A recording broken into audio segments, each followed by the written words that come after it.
আমার রাসূল সাল্লাল্লাহু আলাইহি সাল্লাম যে প্রতিশোধ নিতেন না সেটার বাস্তব প্রমাণ। একদিন নবী সাল্লাল্লাহু আলাইহি সাল্লাম মদিনার কোন অলিগলিতে একটা গাছের নিচে আমার রাসূল সাল্লাল্লাহু আলাইহি সাল্লাম বসে বসে বিশ্রাম নিচ্ছিলেন। ক্লান্ত শরীর নিয়ে, ক্লান্ত মন নিয়ে যখন একটা গাছের নিচে বসে বিশ্রাম নিচ্ছিলেন, আমার রাসূল সাল্লাল্লাহু আলাইহি সাল্লাম ক্লান্তির কারণে ঘুমিয়ে গেছিলেন। ঘুমিয়ে যাওয়ার ফলে এক ইহুদি দেখতে পেল মুহাম্মদ সাল্লাল্লাহু আলাইহি ওয়াসাল্লাম ঘুমিয়ে আছে। ইহুদি সুযোগ পেয়ে গেল। ইহুদি বলতে লাগলো, মুহাম্মদ যেহেতু ঘুমিয়ে আছে আমি এখনই তাকে কতল করে দিব, দুনিয়া থেকে বিদায় করে দিব। এই কথা বলে ইহুদি নবী সাল্লাল্লাহু আলাইহি ওয়াসাল্লামের কাছে চলে গেল। গিয়া দেখে আমার রাসূল ঘুমাচ্ছে।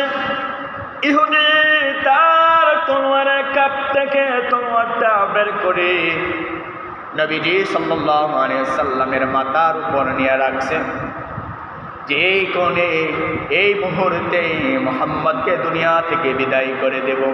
নাউজুবিল্লাহ বলেন। ইহুদি যে তলোয়ারের খাপ থেকে তলোয়ারটা বের করলো, আওয়াজ হয়ে গেল। এই আওয়াজে আমার প্রিয় নবী সাল্লাল্লাহু আলাইহি ওয়াসাল্লামের ঘুম মোবারক ভেঙে গেল। ঘুম ভেঙে যাওয়ার পরে নবী সাল্লাল্লাহু আলাইহি ওয়াসাল্লাম দেখলেন তার সামনে ইহুদি দ্বারা তলোয়ার হাতে নিয়ে।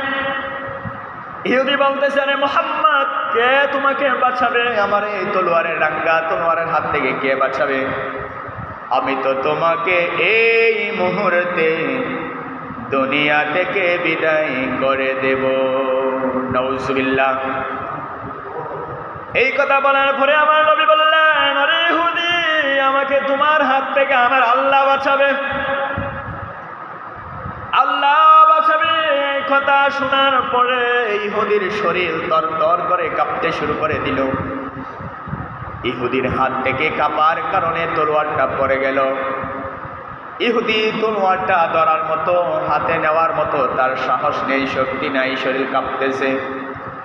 এইবার নবী সাল্লাল্লাহু আলাইহি সাল্লাম মাটি থেকে ইহুদির তলোয়ারটা নিয়ে ইহুদির মাথার উপরে ধরে বলে, ওরে ইহুদি, এই মুহূর্তে কে তোমাকে আমার এই তলোয়ারের আঘাত থেকে বাঁচাবে? ইহুদি জবাব দিল, মুহাম্মদ, তুমি আমাকে বাঁচাবে।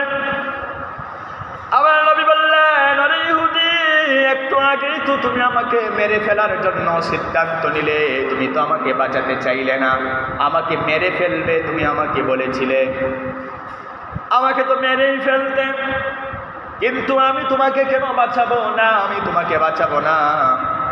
ইহুদি এইবার বলে, আমি চ্যালেঞ্জ দিয়া বললাম, তুমি মুহাম্মদ কখনো আমাকে মারতে পারো না।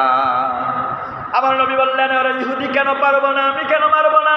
তুমি তো আমাকে একটু আগে মারতে চেয়েছিলে, এখন তো আমার হাতে তলোয়ার আছে, আমি তোমাকে মেরে ফেলবো।